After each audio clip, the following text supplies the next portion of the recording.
Hey, how's it going everybody? Welcome to Freebeat. Now, if you've been enjoying the daily content that I upload here on the channel, not only should you click the subscribe button and ring the notification bell, but I've also got a free Halloween-themed live stream concert coming up. It's on Friday, October 30th at 7 p.m. Pacific Standard Time, right here on the channel. It's going to be a lot of fun. Hope to see everybody there. I've had my Teenage Engineering OPZ for almost a year and a half now, and the device itself is about to celebrate its second birthday. Now, you guys know that I absolutely love the OPZ. I use it all the time, and I basically treat it like a portable DAW. I've written an entire album on this thing, and I'm always using this for videos and track ideas, all kinds of stuff. Musical sketchpad, I throw that term around a lot. With this, I just absolutely adore it as an instrument. However, lately I've noticed a lot of complaints start to pop up about the OPZ and its build quality. And I've actually had a lot of people reach out and ask me about my impressions about the build quality of the OPZ. Now, when I hear these complaints or when people come to ask me questions, it's usually about one of three things: the device bending like a banana, double triggers on the buttons, or the encoders popping out. So I thought I would finally address my thoughts and opinions of the OPZ's build quality in this video. We'll just call this a 1.5 year kind of review of the build quality of the OPZ. So first up, let's take a look at the bending. Now, I honestly have not looked at this at all on my OPZ, and right out of the gate, I don't know if the camera can pick that up, I do in fact notice a little bend. We kind of have a little of this action, like this here, like a banana. I don't know if the camera's picking that up. Might be hard to see, but it is bent just a little bit. That is slightly concerning. I know a lot of people say, there you go, you can really see it from that angle there, I think. Oh yeah, right here. You can definitely tell that it is a little warped, it's a little bent. Especially when you look at the angle of the pitch bend spot. I don't know what to call that thing. Little pressure pad. Yeah, it's definitely bent. Wow. That's not very reassuring. Although I will say, most people say that the bending is what they believe causes the double triggers. Sorry the camera's going in and out of focus, by the way, but people say the bending, they're pretty sure causes some of the double triggers because maybe the board gets bent. And I have not noticed any issues with double triggering on the buttons as of yet. Sorry for the fast segue into pain point number 2, but yeah, I have not noticed any double triggers from the buttons yet, unless it was my fault. You know, maybe I call it fat fingering, where, you know, you'll accidentally hit something twice, or maybe you don't press something all the way down, or you think you hit it and you didn't. Aside from that, I have not seen any issues with double triggering or buttons not triggering. So that's going to bring us to point number 3, which seems to be the biggest point of contention for people when it comes to the OPZ, and that is these 4 endless encoders up here. And I feel that this is a bit unfair because people don't fully understand how these work. So they are magnetic. They are not attached to the board in any way. They are completely magnetic.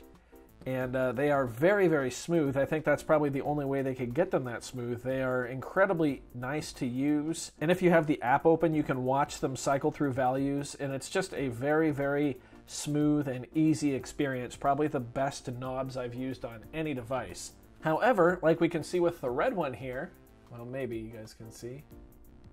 There you go, kind of. It's a little popped out compared to the other ones.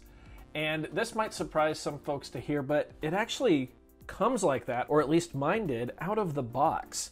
And again, that's, I think, because they are magnetic.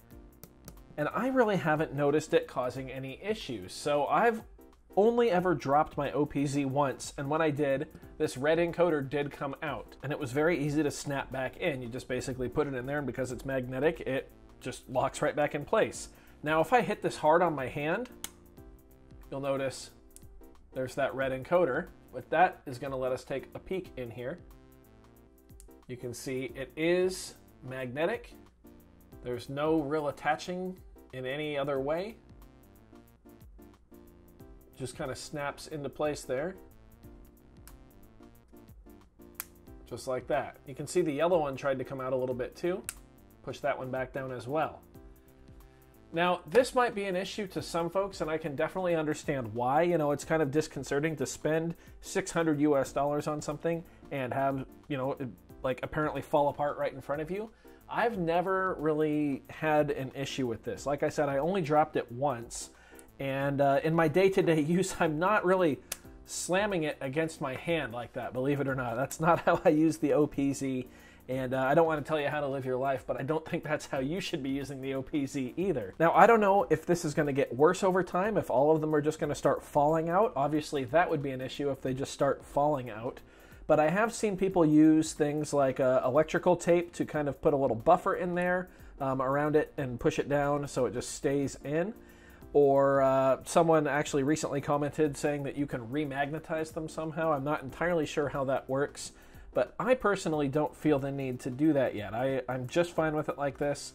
Even when I'm jamming, when I'm holding it, like portable, which, spoilers, you might see me do in the Halloween show on October 30th for one track, I don't really feel like they're going to fall out or pop out when I'm jamming. In fact, I'm sure they're not. They are in there nice and secure.